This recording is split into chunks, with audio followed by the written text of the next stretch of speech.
All right, what's up? Friday, August 15th. Myself today on a summer Friday. Guys traveling, guys got different things going on. So bring the calls. Bring calls all day. We'll have hopefully a ton to talk about, bounce some different things around you. Let's go, I guess, inside Barstool. To start, that's usually kind of, on a Friday morning. Obviously, there's a ton going on. Beach House last night, our own, Meek Phill decided to shift from cameraman to, I guess, part of the cast, which is a fine line to walk. While you're doing that, you better make sure you're kind of crushing it, which he did via the clips. He was trending. So fine line to be walking there. But looks like he came out on top, so everybody seemed to love it. I think being on a boat, somebody tweeted that being on a boat today would be a nightmare. Yeah, make sure the sound's off on that, Nick. I don't need to be I don't need to be the guy getting killed here.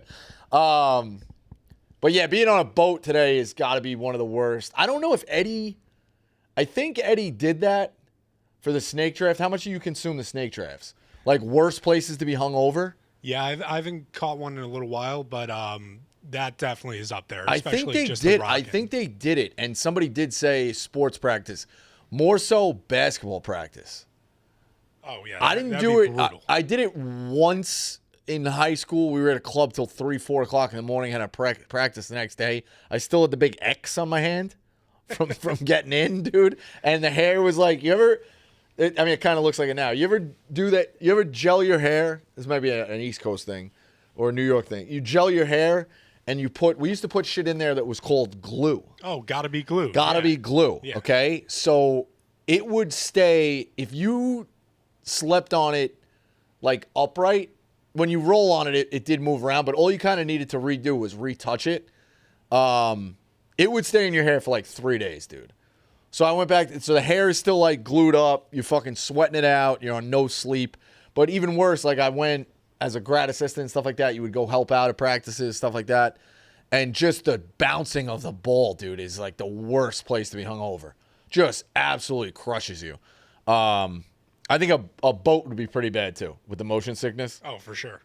Boat would be awful. Absolutely awful. Yeah, we got our first call. This is Jimmy from Fresno.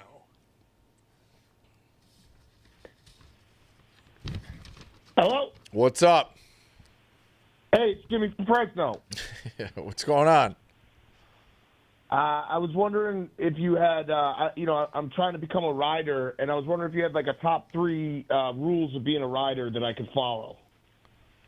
Yeah, loyal. Loyal. Got to be funny. Okay. I think I know this guy. I think I know the voice. But that's fair. Yeah. All right. That's Jimmy from Fresno. Fresno. All right. Loyal. You got to be funny. Let's try to think of what else. You got to pick a guy up when he's down. I would say would be the big 3. Did he hang up? Oh shit, he got dropped. That's gonna think it's intentional.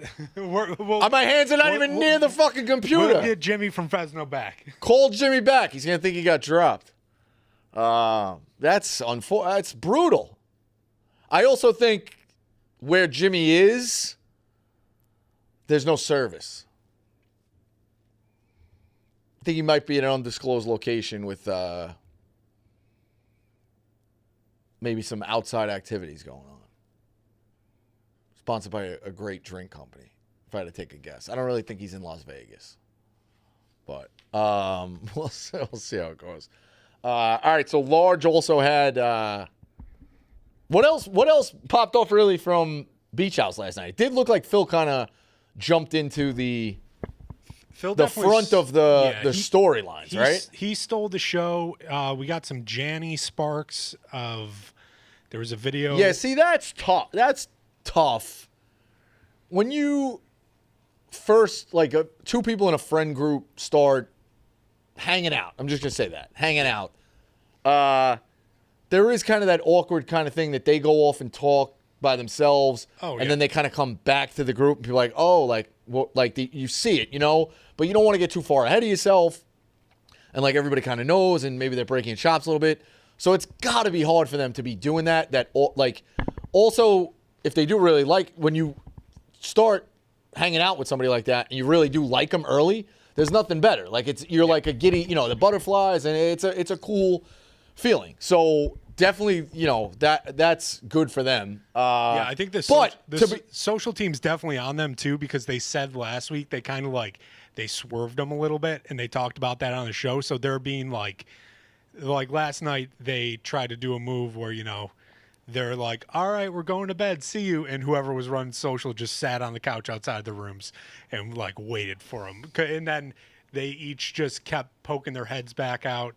I'll try to grab this right now. I didn't see this part. It was a very funny, it felt like a moment from like The Office, like people just like keep checking around the corner and like the social person's still there. Here, this one we shouldn't have to worry about audio. Oh, we have the rights to that song though, so it'll be all right, hopefully. Imagine the guy who wrote that instrumental starts breaking our chops. So this is them going to bed. They're like, oh, yeah, we're going. Nice house, by the way. This is not what a shore house looks like. Oh, there's Danny trying he's trying to see what's going on. Bro, if you think these social guys are giving you a fucking inch. That's trying. All right. So my point was, first off, if you think these social guys are giving you a fucking inch, bro, good luck. Good luck. He ended up, Danny goes, oh, I left my phone in there, and then just ran in the room. Like, very funny. So, if you're doing, like, it's already an awkward thing when you start hanging out with somebody in a friend group. Now imagine doing that on camera. Brutal. So I feel for them in that spot, but we'll see how it goes. Also, early day for the boat, dude. It seemed like it was that's an early turnaround. If you're out till 2 a.m. and then you got an early boat day going through. I can't imagine tonight's. I imagine they're going somewhere tonight, but that's a marathon. It makes you look back. I don't even know how he did it. People do it 4 days, 5 days straight. It's crazy. Large had my dad on his podcast. You got to try this. Worked on. People are going to ask, like, oh, how did that kind of come about? They worked at the same place for a long period of time. My dad, I think, knew Ann a little bit more than Large. But the floor it's actually kind of weird. The floor of the stock exchange, I'm very kind of like jealous that I never got to go down there and kind of experience those characters. But it also makes it a little bit of like a mythical place that the folklore almost makes it better than actually being there, if that makes sense. I got the board up. So once I thought it was if we didn't do it, but it almost makes it better of like, it's like Disneyland as a kid until you get there. Like I feel like what you build up almost makes it bigger. So hearing those stories of the floor and the food and all that stuff, it's probably better that I didn't go down there. But all those guys, it's unbelievable food stories there, unbelievable people. So Large dives into a lot with stories like that. They have a lot of laughs. So that was good. Dave had a very good quote tweet where he says, describe 2 words, and he says that's 3 words, which is fair enough. I'm sure there's a bunch of people replying to like, oh, unless the Verrazano Bridge is closed. It's more of a sentimental thing. Like when I came out of college, it was the worst time period to be hired, especially in sports where I got my degree.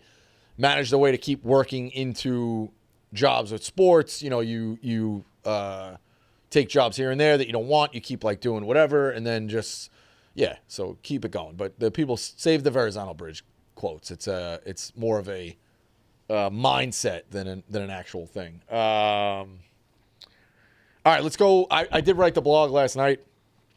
A little, my own kind of stuff. Very, very, very frustrating to be watching the Mets right now, in the sense that the Phillies are losing. So listen, 5 games is a lot.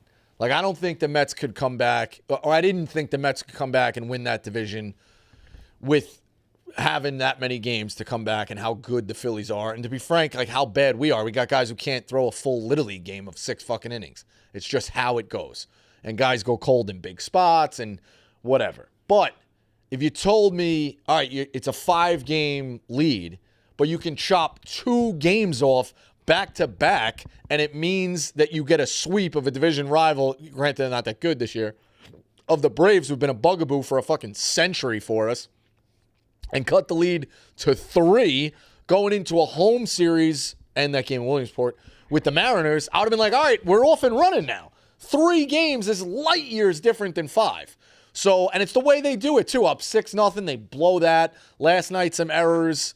In a close one, you get it's just brutal. It's just absolutely brutal to see the Phillies basically begging us to get back in this race and nobody wanting to take that from the Phillies. They're putting it out on a silver platter and we're just not fucking getting it done. So very, very frustrating. And then again, yeah, it goes back to there's only so many days left. You're going to the end of September, beginning of October. It's already mid-August. You ain't getting back days. There's only so many games. If they're going to give you an opportunity of 2 losses back-to-back, which the Phillies don't do a lot, you got to go take them, especially at home against the Braves, who are not that good. So it's been massively, massively frustrating for that with the Mets. And now you're barely holding on to the wild card. I really don't think, I know we made it to the LCS last year as a wild card. I just don't think you hit lightning in a bottle 2 times like that. You have to go on the road so much with that. There's so many. You be playing the Dodgers way earlier. You be playing the Brewers way earlier. I think having to beat them back-to-back is pretty hard. You just don't get the good draw. So very, very, very worried about the Mets here and where they're at. So very, very tough. Let's mix in some calls and then kind of figure out what's going on. Ben. Yeah, how's it going, Rico? What's up? I have 2 questions, and then I have a pick. First question, what do you think about Kadick last night offering a olive branch for the crawlers and riders? I didn't see the full olive branch, but I was in on Kadick right away. When he did that video, again, when Dave put out the casting call to the cast or whatever, I did not expect Kadick to be in. Now, that's not he doesn't deserve it. It's just a Midwest guy. I didn't know he knew about the Jersey Shore. I didn't know about his dating life. He could have been dating somebody for 5. Who? You don't know. I don't know who was coming. So when we put him in, I obviously had interactions with him at the concert back in May and a little bit in the gambling cave maybe in March when he got hired, or, had seen his videos. It looked like a nice enough guy, and the interactions we had were awesome. But I wrote that blog off of his video when he was like, this is my mindset going in. And he's an all-time glue guy. So I was all in on Kadick. There's absolutely no delay of Kadick was gonna, no worries about Kadick. So yeah, he doesn't need to offer an olive branch, but hell yeah, he's collecting merch fucking unbelievably. So I sent him down there with some hats, which is very funny. I saw you to give back the traffic cones, which he's lucky because in the summers, man, they're looking to bang you for tickets. They're looking to bang the numbers because they only get 3. That's when their stuff goes up. So he's lucky. He got out of that because they're definitely looking to bang you. But yeah, there's also no harm intention what he did with it. He's just kind of being a silly guy. So, but yeah, he doesn't have to offer an olive branch. I'm okay with him. Always was. And then I'm just updating my X every 2 seconds. It looks like Tommy just saw a shark swimming away in the middle of the lake there. Pull it up. As my friend, well, be careful with that music. Did he see one? Or is this a Tommy thing? If I had to guess, it's probably a Tommy thing. Kind of freaked out there. I think that might be somebody until we see it. Here, let me check the audio quick, see if we can pull that up. Nah, I think check the audio. Yeah, I don't know. I think that might be a social guy. Isn't Phill working with him at social? Phill could be fucking with him too. But yeah, as my friend Paul, don't nudge me, bro, used to say when we went in the ocean, he's like, you guys know sharks are out there? So certain people don't want to go in the ocean. They get scared, So yeah, that's where it's at. What else you got? And then, so the pick, it looks like Meek Phill is on 12.5 for green tea shots tonight at dinner. Are you taking the over or the under? I don't know. I don't know if you could go back-to-back after being on the water, but Phill loves to, nobody gets a bigger smirk when they're in content more than Phill, and they're doing well. So he also, he rotates because he also doesn't get as big. He gets the biggest smirks when he's doing well and also when somebody else is catching shit, which he loves to do. So, yeah, that's Phill, bro. That's Phill. All right. Thank you, Rico. Thank you. Is there a way, Nick, to get that? I thought it was on that screen. See how this thing keeps popping up behind me? The mute sign? No, you're dead. You're muted. Is there a way to put the TV on like volume 1? Yeah. Here, I'll pop in there. No. Don't worry about it. Is there? Whatever. Don't worry about it. It just, I thought it was like on that screen. I didn't realize people could fully see it. That's all. But we'll figure it out. I'll frame it out. Yeah, you're good. All right, regular caller, Moisty Turtle talking about the Browns, which is a shit show. Rico, what's up? You can't possibly be. I'm doing all right. You can't possibly be spinning this into a positive. What'd you say? You can't possibly be spinning anything about the Browns into a positive. Fuck no. They're fucking dumpster fire. And the reason I am, Rico, is because I've had a pretty bad morning. I hit a piece of asphalt that was either it fell off a truck or a truck just barely missed it. And both of my driver's side tires went out, man. It's fucking rough out here in Cincinnati. But the reason I'm calling in, I met you on Monday or whenever. Whoever the fuck called in about the Browns and Shedeur Sanders, I think his name was like Jay. It started with a J. This is exactly why everyone clowns you. It's the preseason, and you guys are getting hyped about a fifth-round pick just because his dad is Deion Sanders. And granted, I know that Shedeur is not your ordinary quarterback. I know he's definitely above average. But, I mean, come on. It's the Browns. There's no way they can fucking do anything right. They're the worst organization in football. I don't know how anyone can defend them. Yeah, but you got to see the optimism a little bit with that too. Like, he was good in college. His dad obviously is a legend. But they've been bad forever, man. So yeah, of course they're getting excited about it. I just can't wait for Shedeur to just not be that good, and they're going to be like, well, if Kevin Stefanski, it's like, dude, you guys are just a bad organization. Like, it's just. Yeah, it felt good to take some of that anger out. But, yeah, man, I just don't know how all these Browns fans can genuinely look themselves in the mirror sometimes. Yeah, I mean, they've been bad. That's the stuff I say with Clemmer. Like, I don't think the Jets are ever going to have massive success just because they're cursed. And he keeps being like, it's not curses, but something's there, man. Where there's smoke, there's fire. There's a reason that the Pittsburgh Pirates haven't been great in forever. There's a reason that the Jets, the Browns, like... It's just stink in the bad organization. Yeah, no, I completely agree. And then, you got to be careful, too. Like, so, teams, I think it's even worse in a spot right now for the Lions, okay, where you could be like, well, how could you say that? They're on the cusp of a Super Bowl. They're really, really good. Yeah, but it's been forever since they've been that good. And also, it's going to hurt way more if they don't actually get one, if that makes sense. So you've been bad. You've seen it. You've got your heart. Like, if you're just bad forever, that's pretty bad. That's horrible to go through. But you never have that heartbreaking loss. It's one of those kind of, after a while, to be honest with you, like, you can kind of laugh at it a little bit. You're like, yeah, all right, you just come to grips. We ain't getting it. But when you have a peak, especially for older fans, like if you're top of the roller coaster. Right. If you're in your 60s or 70s as a Lions fan right now, and you're like, maybe I'll get one before I go, to get that close and have it ripped out is even worse because it's like you dealt with all the bad, you finally get a shot, you don't get one. That sucks too. So, the Lions, and again, it's one of those, like, you do have to get one while you're there, and it's not a guarantee. So the Lions have dealt with a lot of shit, and we'll see how it all shakes out. A tortured fan base, I'm definitely rooting for them. Like, listen, I had no horse in the race with the Cubs. It was awesome to see the Cubs win. It was great. I did have a horse in the race with the Red Sox, obviously get the Yankees out of there. But yeah, it's good to see a franchise win one like that forever, So, yeah, no, I hear you, man. As a Bengals fan, like I've been there. Trust me. Like after we lost in 2015, I did not think that I didn't know if I was ever going to see a playoff win. I talked to guys like in my industry and like around my job, and they've been Bengals fans since the 80s and 90s. They would be like, "Oh, you have no idea." And I genuinely am like asking, how do Browns fans do it? Like, how do they do it? Because I think you laugh. It's the same.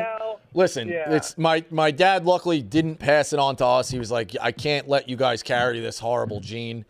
So he's like, just be a Giants fan. But his favorite show now is the Jets postgame with Klecko going berserk and Ray Lucas and Adam Shawn, and they're just losing their minds, especially after a brutal loss where they make a mistake. You just kind of I'm sure a ton of people still get obsessed about it, but like after a while, if you're a Browns fan, you gotta kind of laugh at it. I think that's where Jeff D. Lowe is. He definitely gets mad about it, but you gotta kind of laugh at it if you're that bad. Because at that point, like, you live and die. That's why, you almost want to tell Frank. Frank's a diehard like that too, but you want to be like, calm down a little bit. Like you can't get that worked up over every game. It's never gonna work out. But I'm gonna let you go. It sounds like an air conditioner, so we appreciate the call. Dude, I'm sorry. Nah, it's all good. I'm in my buddy's car. He lent me to it. I'm getting my tires fixed right now. All right, good luck, buddy. Yeah. Peace out, fellas. All right.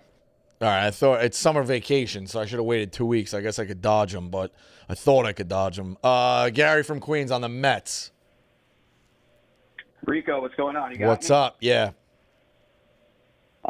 Yeah, I'm here to just, talk to you, Met fan to Met fan. Not going to mention college basketball.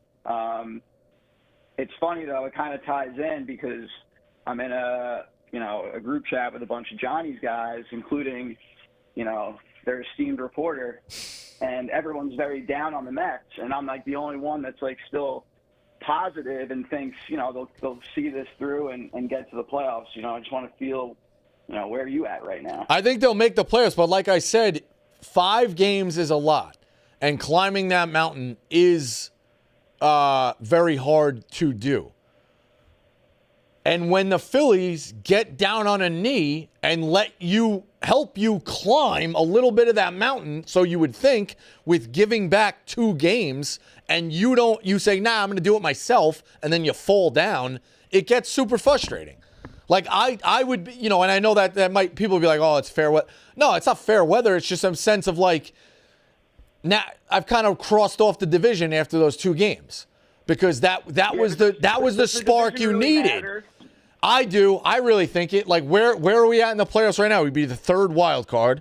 Okay, Yeah, so what does that set? Last year, the Phillies won the division. We steamrolled them, so it didn't really matter. Yeah, we did catch lightning in a bottle. All right, so right now, how do we? I want to get league. All right, so the Brewers. All right, Brewers would be the 1. Padres would be the 2. Let's say, all right, whatever. Padres the 2. Phillies the 3. Cubs the 4, Dodgers the 5, tied for that. So we'd be the 6. So we would get the 3, which would be either the Phillies or the Padres. And if the Dodgers sneak into that division, you get the Dodgers to open it up. Yeah, it's a very hard road. It's a very, very hard road to open up. So, but you're in the camp that they'll still make the playoffs, right? Yeah, I would lean that right. World, like, we're done. Right now, I think they will make the playoffs, but it's not a big margin on the Reds, and then we play the Reds. No, do we play the Reds soon? Yeah, coming up. Up, right? So yeah, it's I don't love where we're at. Like this was supposed to be a kind of a not no questions, you win the division. Yeah, we're a half game up on the Reds, and then only 3.5 of the Cardinals who are just not really a great team. Gave up. Yeah, and then also we're. Whatever, it is 4.5. But you're 4.5. You're 4.5 above the Diamondbacks, who were fucking sellers. Just where we've gone. Like I don't know. I just think it should have been essentially a lock to get into the 1-2, and that's a rarity. You do want to be in the 1-2 spot, and kind of go from there. So we'll see. But well, listen, this is a pick show, and I actually made a friendly wager with. That guy from the Post, because he's on the other side. He thinks the Mets are done. They're going to crash and burn, not even make the playoffs. So we'll see if he knows baseball, because we sure as hell know he doesn't really know college hoops. Yeah, but you say that, but you probably trash me to him. I know you're playing both sides. No. Rico, come on. And I hope to see you out at the Garden on the 8th. Joey Yanks is sitting with me. Hopefully we can get you there as well. Yeah, we'll see. We'll see what's going on. That's going to be it could be a long walk back up the to the promenade. But hopefully we'll see. It's going to be a tough one. But yeah, you guys have lofty expectations. Yeah, I know. I mean, we saw this coming though 2 years ago. It's just a matter of, getting out there and getting a W. But yeah, I think Bama. I do think highest expectations in program history, probably. I do think Bama's in a good spot to where it can I think people are expecting them to be good but not be elite, and it's a fun spot when you could take that jump when people don't expect it. Yeah, so they're not on any list, and they've been on every list coming into the year for the last 4 or 5. Again, now they're kind of thrown to the side. Right, which goes to show how he's built the program. But yeah, for college hoops, way too far away. I still got to dive into football more and more. But yeah, it should be a fun one. I mean, a lot of expectations for you guys. So anytime your team is up there like that, it can work. But yeah, let's try to hold off with the Mets, man. Yeah, let's go Mets. All right. Let's keep streaming in October. Get Frank fucking rolling. I feel like this one could go either way. Billy, what do you got? What do you say there, Rico? What's up? Hey, two things. One, I miss healthy debate, but I think, one of my healthy debates, I was listening to the interview your pops did with Large, and then, I brought up your football career. I was thinking, do you think that, could you tackle Cons in the open field? Probably not. To be honest with you, probably not. Him running that option and no one had to lower the shoulder. I don't think he's a massively shifty guy, but I think he can lower your shoulder and take care of you. But I'm just saying, healthy debate. If you bring it back, that could be the first show. You trying to tackle open field. Yeah, that would be tough. The other thing, with your pops, I'm surprised that they didn't get into it. And how before Miss Elizabeth, your dad managed Macho Man. He didn't manage Macho Man. He lived next to Macho Man. Macho Man was very protective of her too. Even when, it's a neighbor. My mom and dad standing next to each other. It's not like he's gonna ask her out to fucking. He lived. He didn't manage. He lived next to him. He didn't manage him. No, he didn't manage him. They lived in a development of housing right outside the Staten Island Mall when they were both first married. Oh, Jesus. All right. I've been telling people that he used to fucking manage him. No, he didn't manage him. He lived next to him.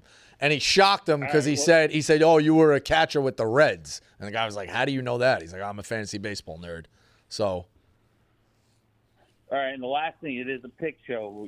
Underdogs this weekend, UFC 319. We got two underdogs. I think everybody take a look. Tricard Close, okay, and Jared Cantonier.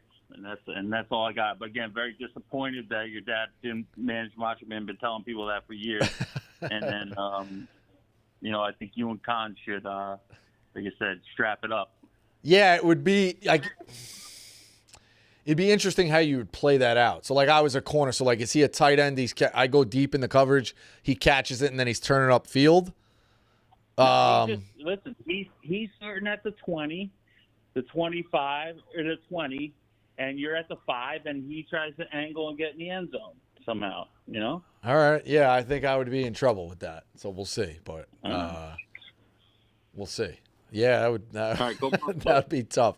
I'd have to go low and try and just we'll figure it out. That's a tough one. That's a tough one. Thomas has got college football. What do you got? Hey Rico, thanks for taking my call. Obviously, everyone's doing conference previews, and I was just wondering, how come everyone's just assuming Penn State's gonna just beat both Ohio State and Oregon?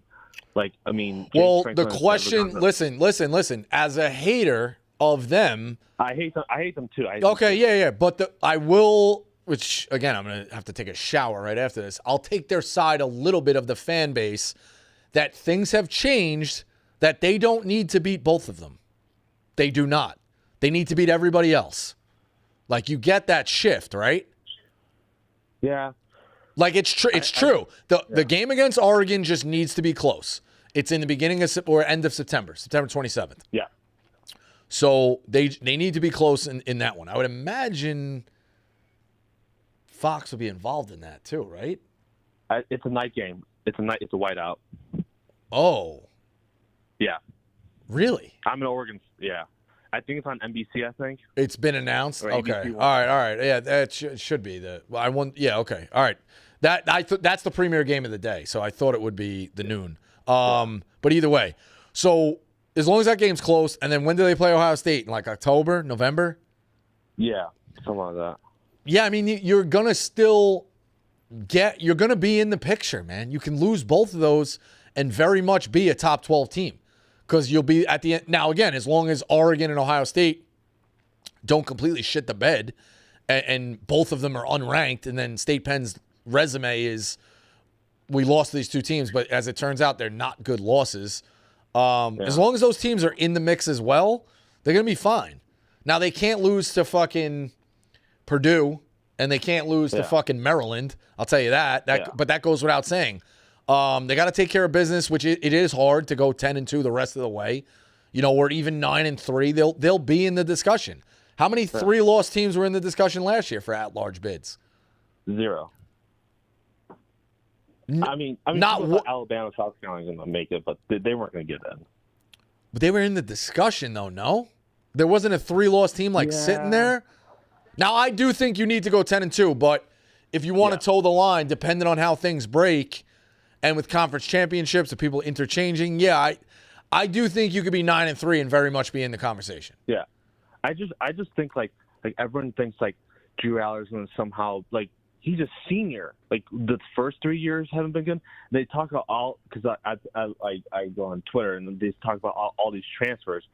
You telling me a transfer from Syracuse or Troy is going to beat up like a 5-star from Oregon or like Ohio State cornerback? I just think they're just setting themselves up for failure, and they're trying to put it. They're trying to say something that's going to happen in the future and just get their hopes up, and I just don't understand it. Nah, I think they've also, a big piece of it is, Franklin's big thing was he couldn't get to the dance. Now, again, I hate the guy, but you got to. They beat SMU and Boise. Come on. But he got to the dance. But he got to the dance. The big thing was he couldn't get to the dance. And again, I hate him. In fairness, if it was 12 teams, you can pull up their records year by year, Nick, if you can, like State Penn and their final rankings maybe, they would have been in the dance at least 2 times, I'm going to say, over 5 or 6 years. 7, no, for sure. They definitely would have been in the dance. I know there was one, they were flirting on the door of the 4-team playoff for sure. They definitely would have been in the dance more than not. So, all right, so where is it final rankings?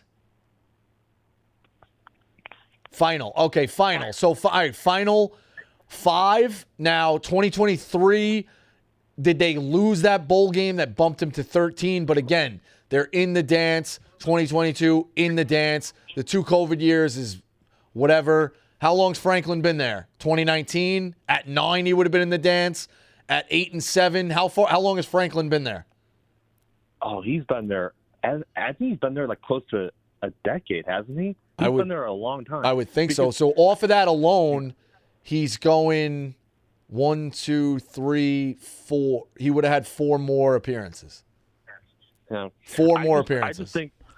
I just think Oregon and Ohio State are just they both have number 1 recruiting and number 1 transfers. I just feel like for them it's easier to resupply than for Penn State to just resupply even more because they're all fighting for the same guys.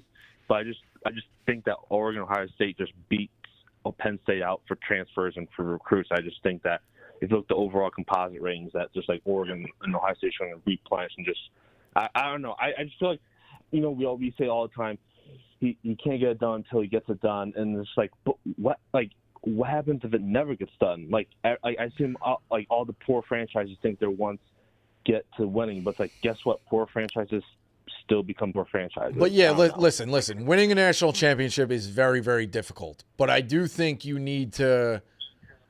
There's a breakthrough things like with Jay Wright. It was like, all right, well, he can't, he hasn't got to a final. Then you get to a Final Four, and that's the breakthrough. And then from there, now listen, you might not win a championship, but it's like belts in karate. Like you got to get a yellow before you can go get a black. Now there are guys who break that mold in the sense of Todd Golden, that he just went all the way through and got his black belt. Danny Hurley never made the Sweet 16. He just goes and gets his black belt. So for sure, guys could go get their black belt. But I think in most cases of coaching, you got to get the yellow, and then you got to get the green or whatever the fuck it is, and then you got to go get the black. So that's kind of how it works.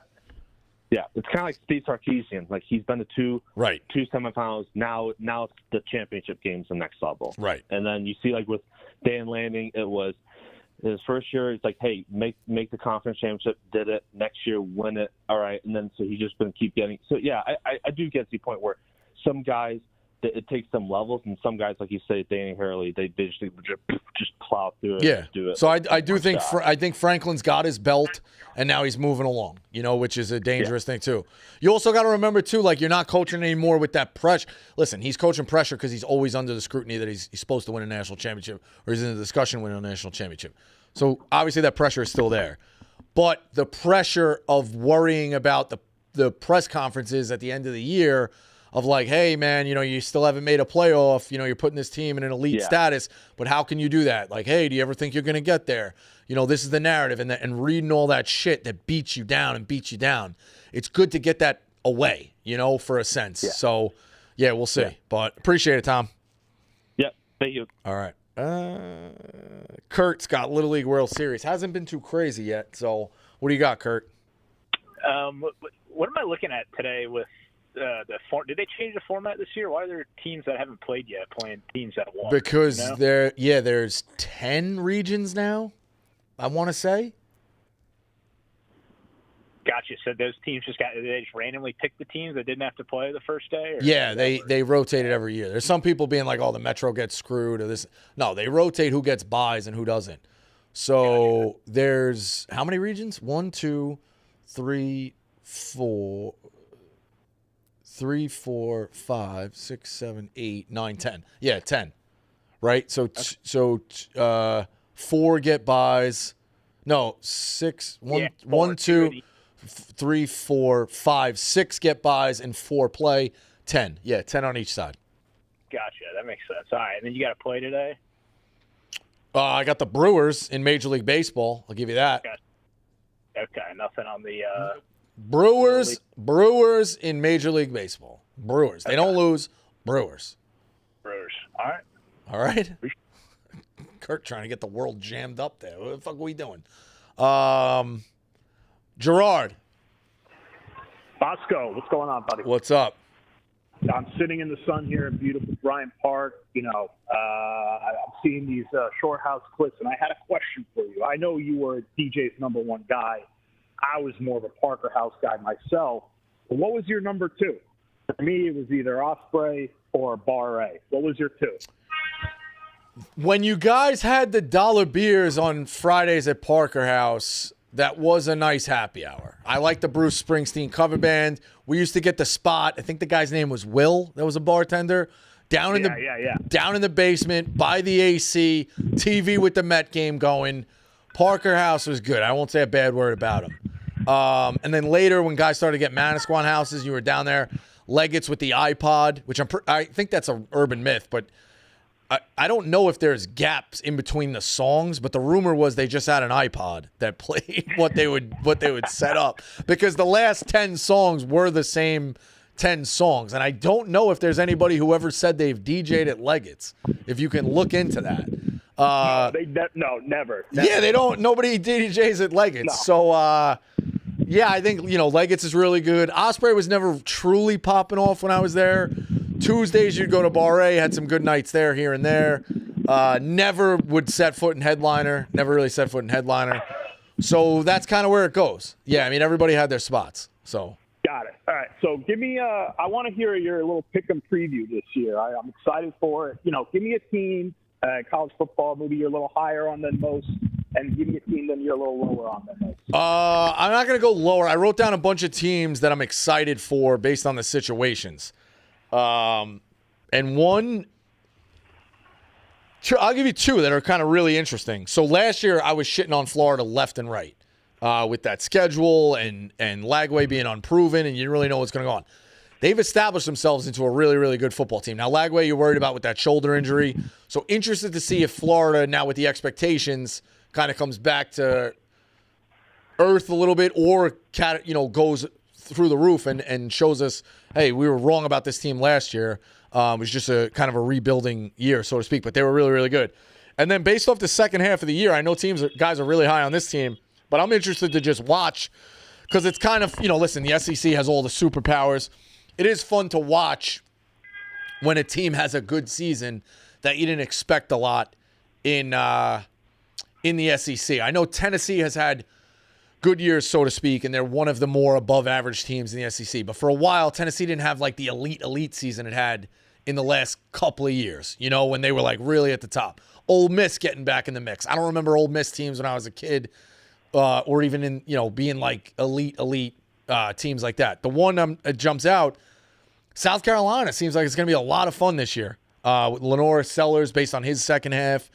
They do lose a running back and 3 offensive linemen. But I'd like to see South Carolina play spoiler.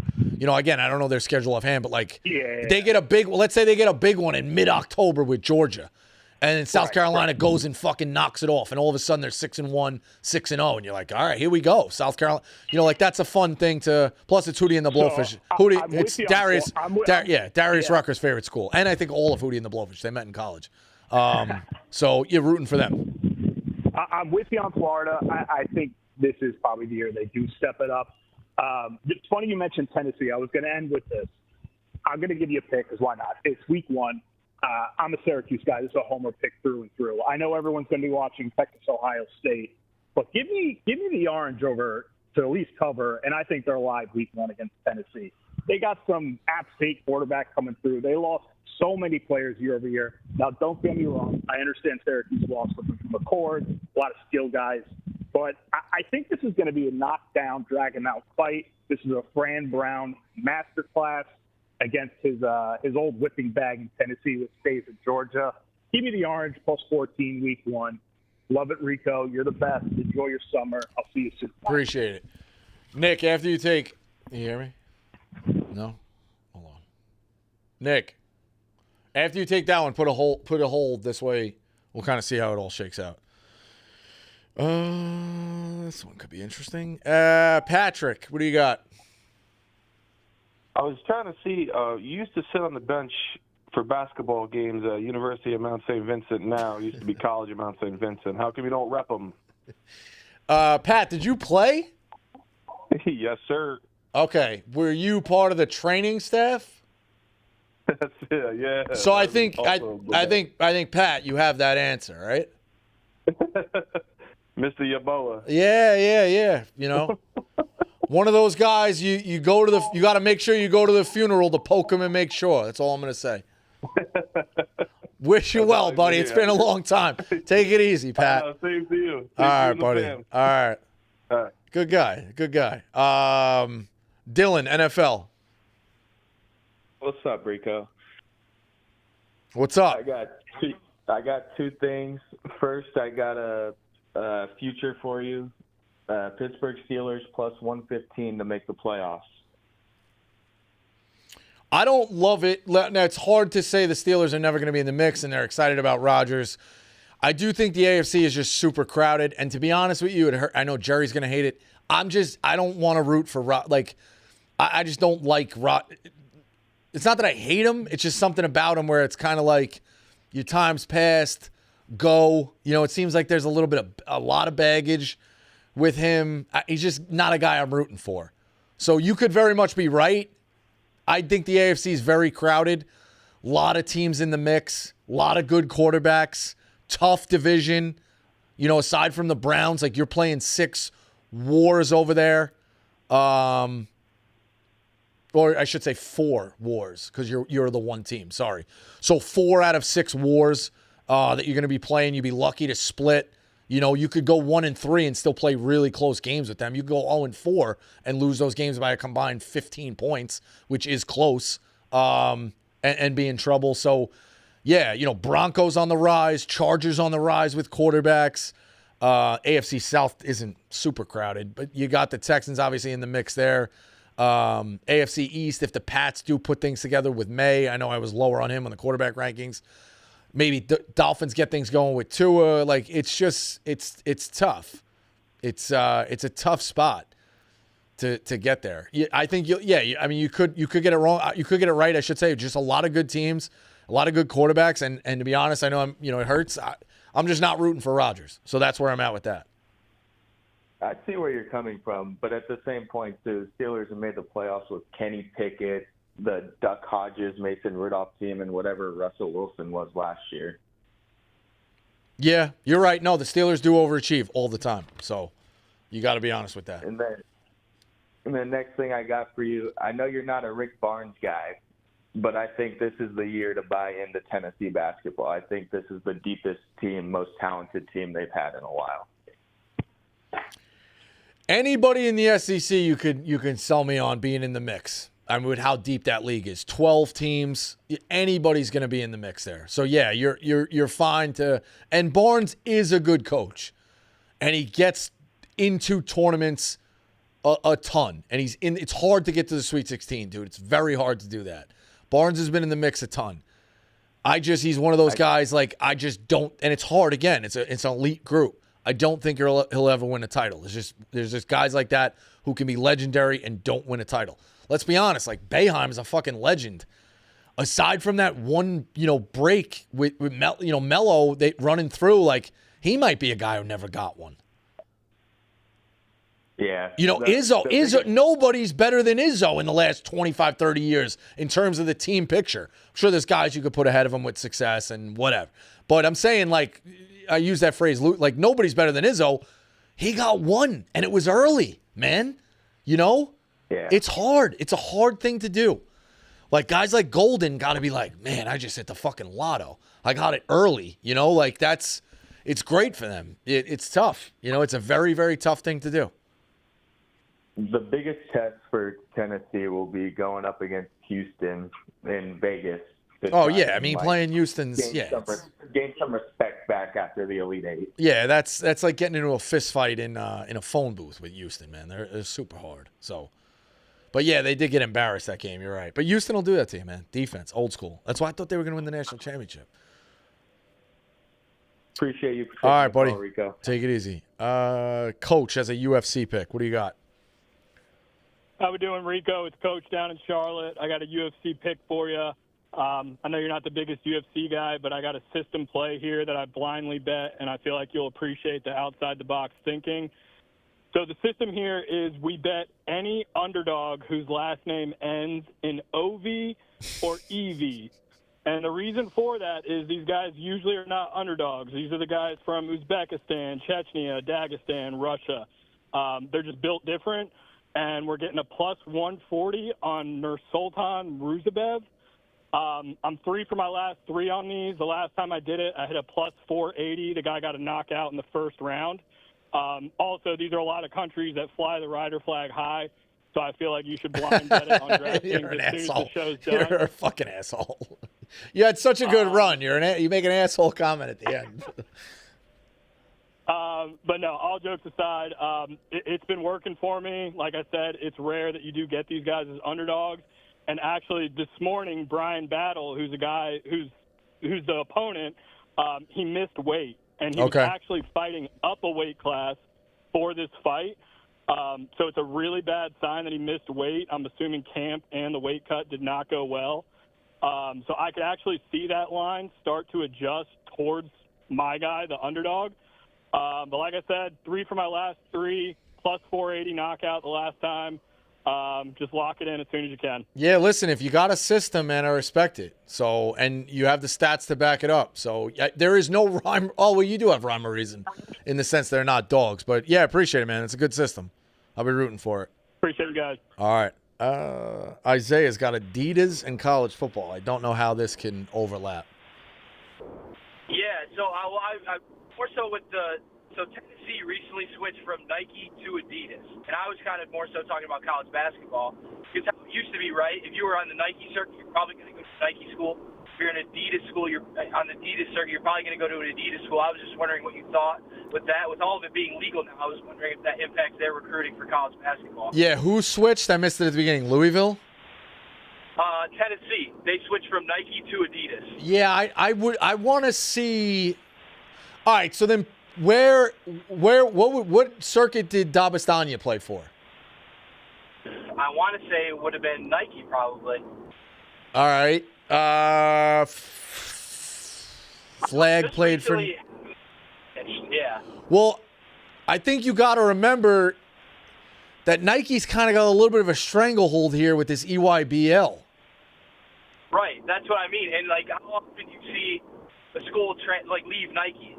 I mean, I can't think of any other schools that have left Nike. You know what I mean? Like big time schools. Trying to think. Yeah, I don't know offhand, but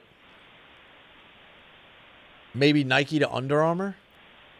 What was Notre Dame went Adidas to Under Armour. Michigan went Adidas to Jordan brand. Yes.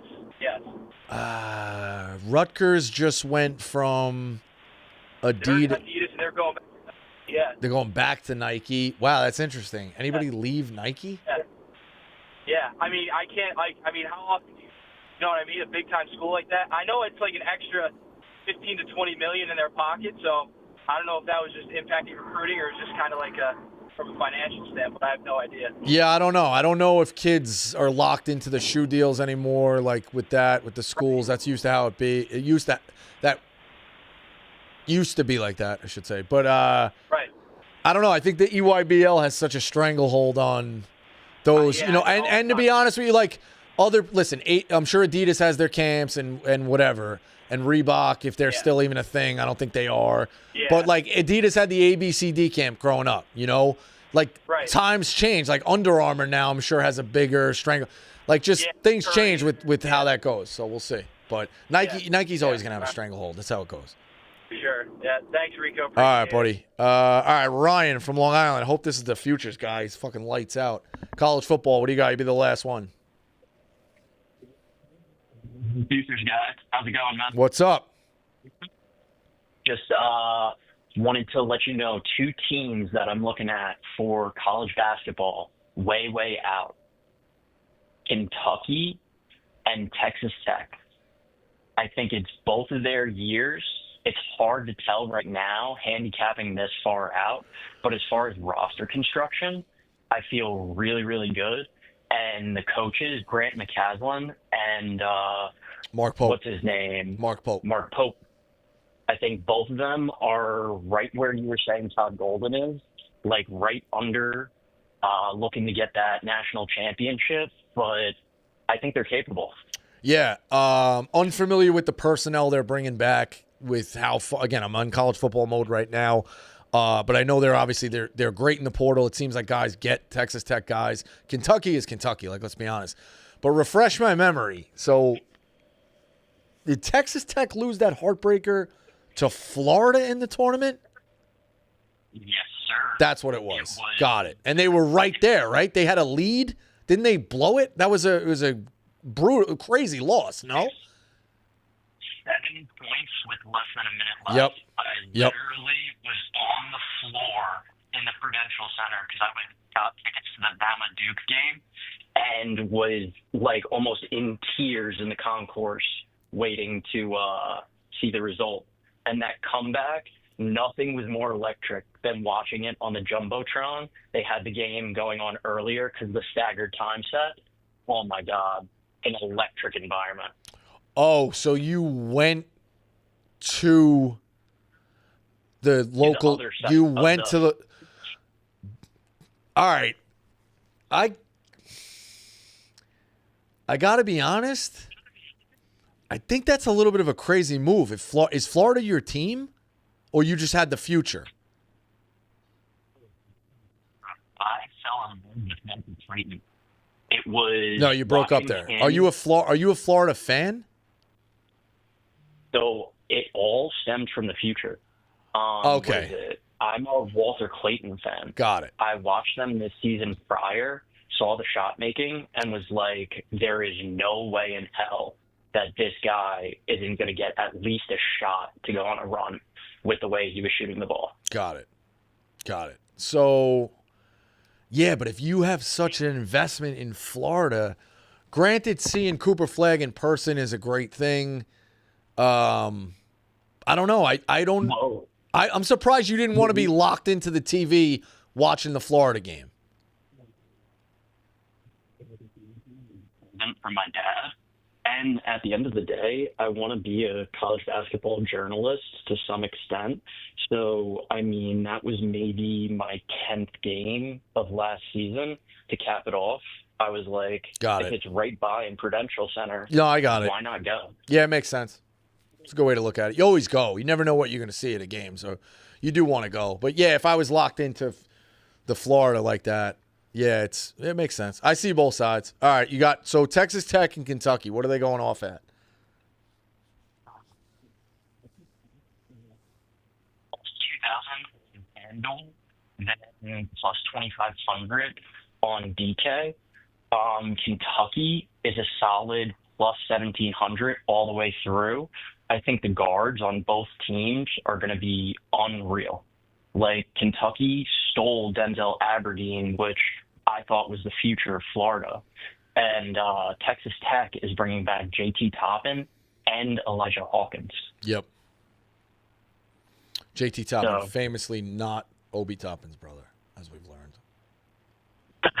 I made that mistake a couple times. Yeah, it makes sense. It is what it is. But, all right, Ryan, we'll be rooting for you. Yeah, I'll call in soon. Have a great day. All right. I think you kind of have to take those with this guy. Maybe he blew his load on Florida, but yeah, he's. I like the guys who just take futures. All right. Back Monday. It's a good pick central. Reminder: I'm on the Brewers tonight in terms of picks. Nick, you got take a look at baseball. You got anything today? No, I don't have anything. All right, scroll and pick a team, and we'll put it together in the parlay. I'll do Cubs. Just Cubs money line. Grew up Cubs fan. All right. Cubs Brewers is the pick central Friday money line. We'll see you on Friday. Everybody have a great day. Yak's up next.